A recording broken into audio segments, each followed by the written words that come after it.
ጤና ይስጥልኝ እንደምን አረፈዳችሁ አመሻችሁ የተወደዳችሁና የተከበራችሁ የቻናላችን ቤተሰቦችም በሀገር ውስጥም ሆነ በውጭ ሀገራት ሆናችሁ ወቅታዊ እውነተኛ መረጃዎችን ለማግኘት እኛን ምርጫችሁ አድርጋችሁ ለምትከታተሉ ሁሉም በቅድሚያ የከበረ ሰላምታችንን እናቀርባለን።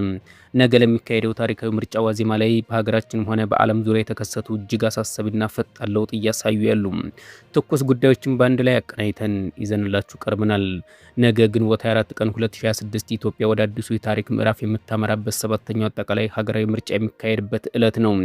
ነገር ግን ዛሬ በምርጫው ዋዜማ ላይ ዓለም አቀፍ ታዋቂ የዜና አውታሮችና ሀያላን ሀገራት ስለ ኢትዮጵያ ምን አሰቡ፣ ምንስ እየዘገቡ ይገኛሉ? በተለይም የዩናይትድ ኪንግደም ወይም የእንግሊዙ መንግስት ለዜጎቹ ባወጣው ጥብቅ ማስጠንቀቂያም ቀይ ቀጠና ያላቸውና ፍጹም ጉዞ እንዳይደረግባቸው የከለከላቸው የኢትዮጵያ ክፍሎች የትኞቹ ናቸው?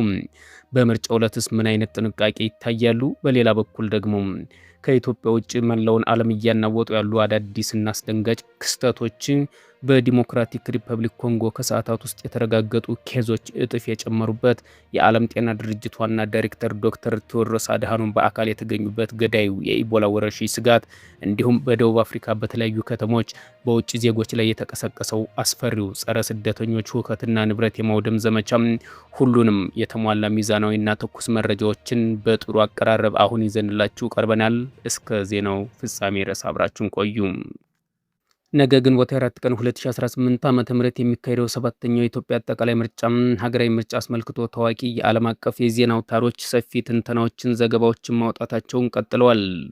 ሮይተርስ፣ ቢቢሲ፣ አልጀዚራ፣ ብሉምበርግ እና ሰብአዊ መብት ተሟጋች ድርጅቶች በዘገባዎቻቸው በምርጫ ቦርድ በኩል የታዩ የቴክኖሎጂ የዝግጅት መሻሻሎችን የጠቀሱ ሲሆን በሌላ በኩል ደግሞ በጸጥታ ስጋቶችና በፖለቲካ ምህዳሩ ላይ ያሏቸውን ስጋቶች አንስተዋል። የኢትዮጵያ ብሔራዊ ምርጫ ቦርድ ሰብሳቢ መላትወርቅ ኃይሉ በሰጡት መግለጫ መነሻ በማድረግ አልጀዚራና የዢንዋ የዜና ወኪሎች እንደዘገቡትም በዚህኛው ሰባተኛ ሀገራዊ ምርጫ ላይ ለመሳተፍ ከ50 እስከ 54 ሚሊዮን የሚጠጉ መራጮች ተመዝግበዋል።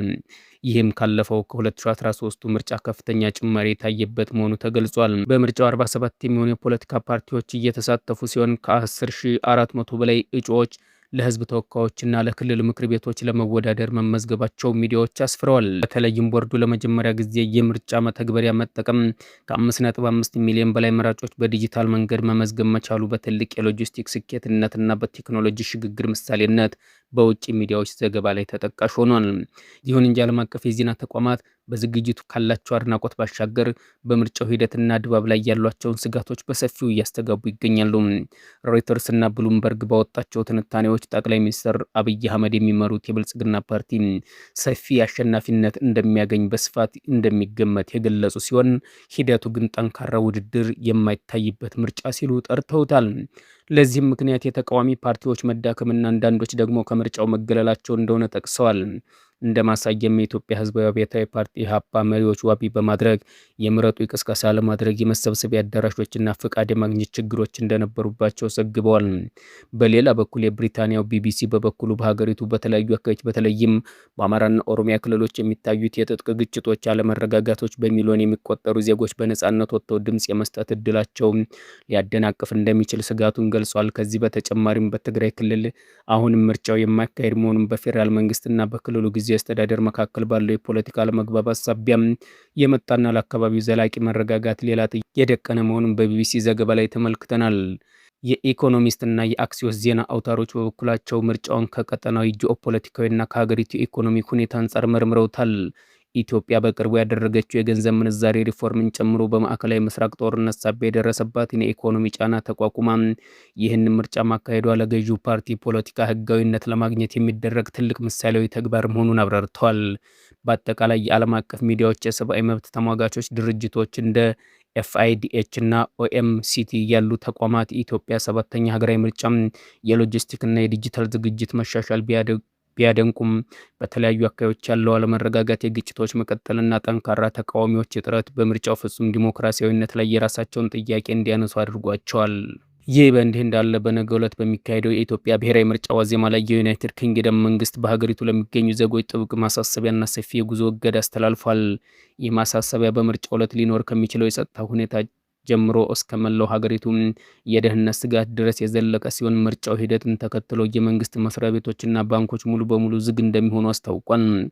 በምርጫ ጣቢያዎች አካባቢ ከፍተኛ ጥበቃ እንደሚኖር፣ በመንገዶች ላይ መታወቂያ የመፈተሽ እንዲሁም ተሽከርካሪዎችን የመፈተሽ ጥብቅ እርምጃ ስለሚኖር እንግሊዛውያን ከቤታቸው ሲወጡ መታወቂያቸውን በእጃቸው እንዲይዙና የጸጥታ አካላት የሚሰጧቸው መመሪያዎች ያለማቅማማት እንዲተገብሩ ለጉዟቸው በቂ ጊዜ ይዘው ቀደም ብለው እንዲወጡ አሳስቧል። ምርጫው ዕለት የጸጥታ ጥንቃቄ ባሻገር ይህ ማሳሰቢያም የኢትዮጵያን ወቅታዊ የጸጥታ ሁኔታ አሳሳቢነት በግልጽ የሚያሳይ መልኩ አብዛኛውን የሀገሪቱ ክፍሎች ለጉዞ እጅግ አደገኛ ብሎ ፈርጇቸዋል። የእንግሊዝ የውጭ ጉዳይ መስሪያ ቤት ባወጣው ዝርዝር የጉዞ ማዕቀብ መሰረት ከትግራይ፣ አማራና ጋምቤላ ክልሎች ሙሉ በሙሉ ምንም አይነት ጉዞ እንዳይደረግባቸው በጥብቅ ተከልክለዋል። ከዚህ በተጨማሪም ሀገሪቱ ከሱዳን፣ ከደቡብ ሱዳን፣ ከኤርትራ፣ ኬንያና ከሶማሊያ ጋር የምትዋሰንባቸው ከ10 እስከ 100 ኪሎ ሜትር ርቀት ውስጥ ማንኛውም ዜጋ ዝር እንዳይል አስጠንቅቋል። የኦሮሚያ ክልል በተመለከተም ሁኔታው ተመሳሳይ ሲሆን ምዕራብና ምስራቅ ወለጋ፣ ቄለምና ሆሮ ጉዱሩን ጨምሮ የተለያዩ የሸዋ የጉዞ እገዳ ከተጣለባቸው ግንባር ቀደም ቦታዎች ተመድበዋል። በቤኒሻንጉል ጉሙዝ ክልል የመተከልና ማኦኮሞ ዞኖች እንዲሁም በሶማሌ ክልል በአፋርና ደቡብ ኢትዮጵያ የተወሰኑ ዞኖች ላይ ተመሳሳይ ጥብቅ ክልከላ ተጥሏል። ይህ ሰፊ የጉዞ እገዳ በእንግሊዝ መንግስት በኢትዮጵያ ስላለው የጸጥታ መደፍረስ ያለውን ከፍተኛ ስጋት የሚያንጸባርቅ ነው። መንግስቱ አክለውም ይህን ጥብቅ ማሳሰቢያ ጥሰው ወደ ተከለከሉ ቀይ ቀጠናዎች ለሚጓዙ ዜጎች በአዲስ አበባ የሚገኝ የእንግሊዝ ኤምባሲ በአካል ተገኝቶ ምንም አይነት የቆንስላ ድጋፍም ሆነ የነፍስ አድን እርዳታ ማድረግ እንደማይችል በግልጽ አስጠንቅቋል።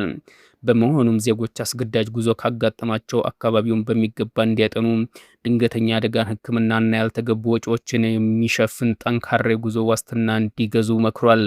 በአንጻሩ ድንገተኛ እስራት ቢገጥማቸው ወይም አስቸኳይ የመንግስት እርዳታ ቢፈልጉም ዜጎች ኤምባሲውን በስልክ ማግኘት እንደሚችሉ አቅጣጫ በማስቀመጥ ማሳሰቢያውን ቋጭቷል። ወደሚቀጥለው መረጃችን ስናልፍ በዓለም አቀፍ ደረጃ የተከሰቱ አበይት ትኩስ ሁነቶችን እናቀርባለን። ሮይተርስ እና ቢቢሲ፣ አልጀዚራ እና ሲኤንኤን ጨምሮ ታዋቂ ዓለም መገናኛ ብዙሃን በዛሬው ዕለት በዋናነት የመካከለኛው ምስራቅ የጦርነት ሰላም ስምምነት ጥረቶች፣ በአፍሪካ እየተስፋፋ ስላለው ኢቦላ ወረርሽኝ እንዲሁም በደቡብ አፍሪካ የተቀሰቀሰው ጸረ ስደተኛ ተቋሞ ላይ ያተኮረ ሰፊ ዘገባዎችን ይዘው ወጥተዋል። ቀዳሚው ዜናችን የሚያተኩረው በመካከለኛው ምስራቅ ውጥረት ላይ ይሆናል። የአሜሪካው ፕሬዝዳንት ዶናልድ ትራምፕ ከኢራን ጋር የ60 ቀናት ተኩስ አቁም ስምምነት ለማድረግ ያቀረቡትን ረቂቅ መነሻ በማድረግ ዛሬ አዳዲስ መረጃዎች ወጥተዋል። የኢራን መንግስት ቴሌቪዥን እንደዘገበው ከአሜሪካ ጋር እየተደራደሩበት ያለው ረቂቅ ስምምነት ከተፈረመበት አሜሪካ ታግዶ የነበረውን የ12 ቢሊዮን ዶላር የኢራን ሀብት ያለምንም ቅድመ ሁኔታ እንደምትለቅ አስታውቋል። ይሁን እንጂ ዋይት ሀውስ ይህን መረጃ የተፈበረከ ነው ሲል አስተባብሎታል። በአንጻሩ የአሜሪካ ጦር በሆርሙዝ ውጥረት ስትሬት ኦፍ ሆርሙዝ የተጣለውን የባህር ማዕቀብ ጥሳለች ባላት ጋምቢያ ሰንደቅ ዓላማ በወረረች መርከብ ላይ ጥቃት ፈጽሞ ማሽመድመዱን ሮይተርስ ዘግቧል። በሌላ በኩል በሊባኖስ በኩል ያለው ውጥረት አገርሽቷል። የሊባኖስ ጠቅላይ ሚኒስትር ናዋፍ ሳላም የእስራኤል ጦር በደቡባዊ ሊባኖስ ምድርን የማውደም ፖሊሲ እየተከተለ ነው ሲሉ በጽኑ ኮንነዋል። እስራኤል በበኩሏ በደቡብ ሊባኖስ ለሚገኙ ለ7 ተጨማሪ መንደሮች ነዋሪዎች አስቸኳይ የመልቀቂያ ትዕዛዝ ሰጥታለች።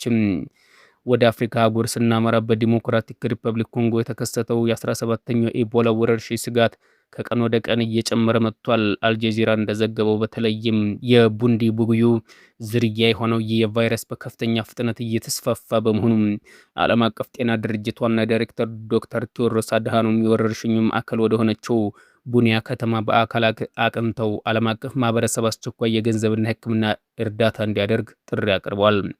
ከዚሁ ጋር ተያይዞ አሜሪካ ከኢቦላ የተጠረጠሩ ዜጎቿን ለይቶ ማቆያ በኬንያ ለመገንባት አቅዳ የነበረውን ስምምነት የኬንያ ፍርድ ቤት በህዝብ ተቃውሞ ምክንያት ማገዱን ሮይተርስ ዘግቧል። ደቡብ ኮሪያ በበኩሏ ወደ አፍሪካ አህጉር የሚጓዙ ዜጎቿ ላይ ጥብቅ የጤና ቁጥጥር፣ የጉዞ ታሪክ ምርመራ መጀመሯ ታውቋል።